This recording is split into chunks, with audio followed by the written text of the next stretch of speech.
Urutan yang kedua, malaikat yang disebutkan dalam bait nazm ini adalah Mikal. Mikal, malaikat apa? Mikal. Siapa malaikat Mikal ini? Sebutan lainnya adalah Mikail. Malaikat Mikail. Jadi kita wajib beriman dengan seluruh malaikat. Kita wajib beriman bahwa malaikat itu memang hak, betul-betul ada. Tetapi kita tidak difardu'ainkan, tidak wajib atas masing-masing dari kita untuk menghafal nama-nama malaikat.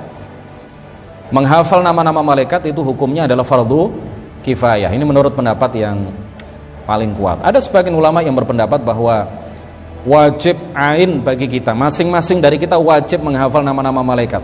Sebagaimana kita juga wajib menghafal nama-nama nabi dan rasul yang disebutkan di dalam Al-Quran. Ini satu pendapat. Tapi saya mengikuti pendapat yang menyatakan bahwa kita wajib beriman dengan seluruh nabi dan rasul secara umum.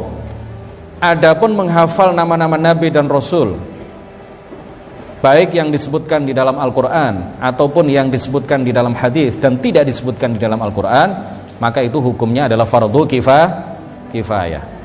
Begitu juga menghafal nama-nama malaikat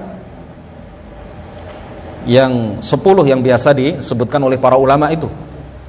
Ini tidak fardu ain bagi kita, tetapi hukumnya adalah fardu kifayah.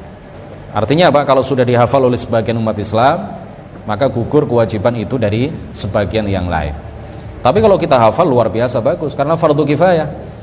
Ya, meskipun bukan fardu ain, tetapi kalau kita ingin mendapatkan kebaikan sehingga masuk ke dalam kelompok yang menghafal nama-nama nabi dan rasul yang disebutkan di dalam Al-Quran dan nama-nama malaikat yang jumlahnya 10 itu, maka kita berarti termasuk kelompok yang mendapatkan pahala.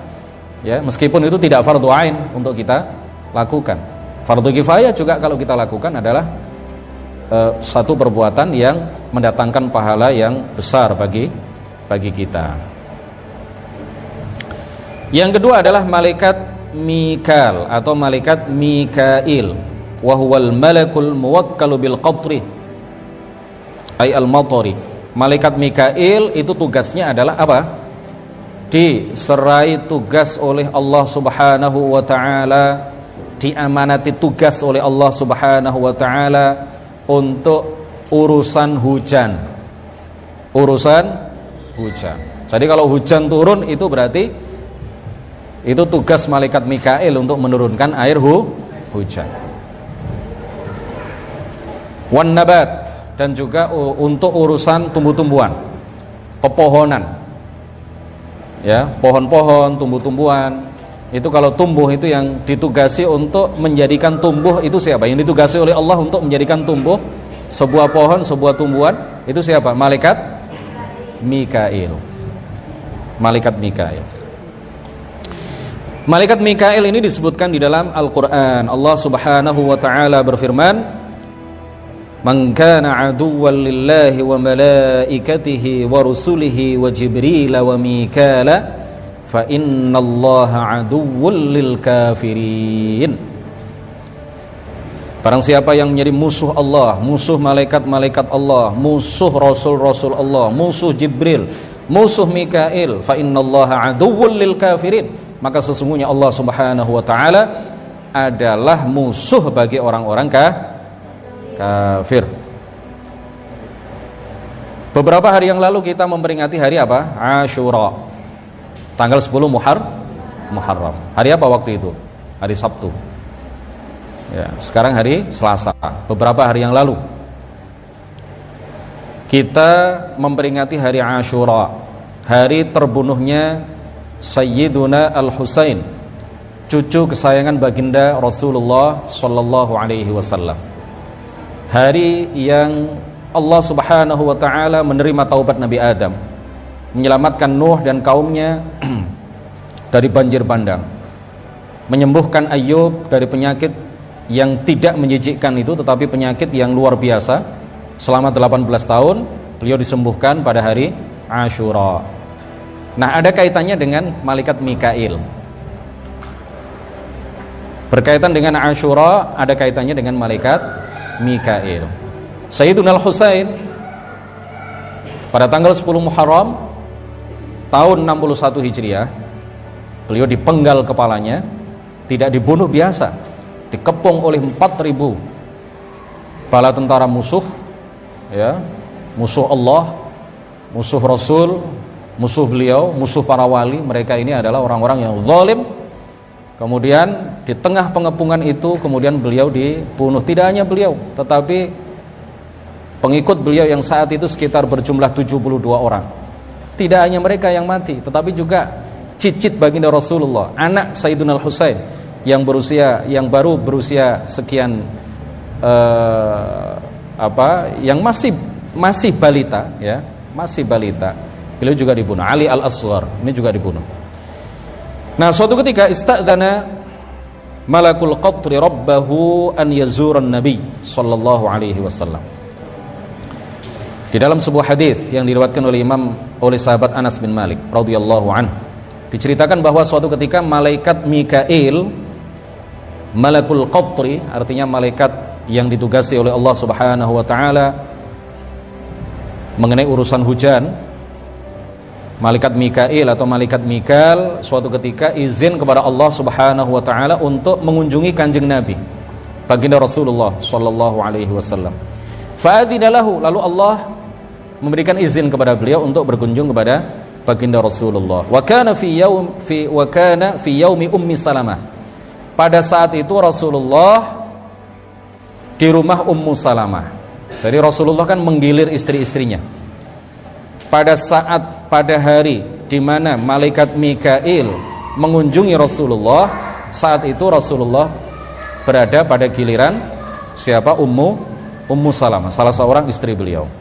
Faqala Nabi sallallahu alaihi wasallam, lalu baginda Nabi bersabda, "Ya Ummu Salamah, wahai Ummu Salamah, wahai istriku Ummu Salamah, ihfadhi alaina al-bab, jagalah pintu. La yadkhulu alaina ahad, jangan sampai ada seorang pun yang masuk rumah." Karena Rasulullah diberitahu bahwa malaikat Mikail akan datang berkunjung kepada beliau.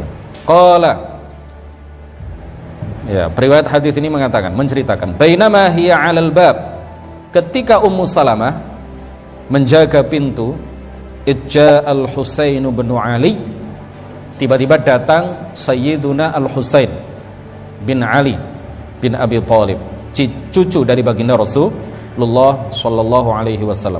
Faqtahamal baba, lalu Sayyiduna Al-Husain yang masih kecil memaksa masuk ke rumah Ummu Salamah. Faja'ala an-nabiy sallallahu alaihi wasallam yaltazimuhu wa yuqabbiluhu, lalu Rasulullah sallallahu alaihi wasallam mendekap Sayyiduna Al-Husain lalu menciumnya.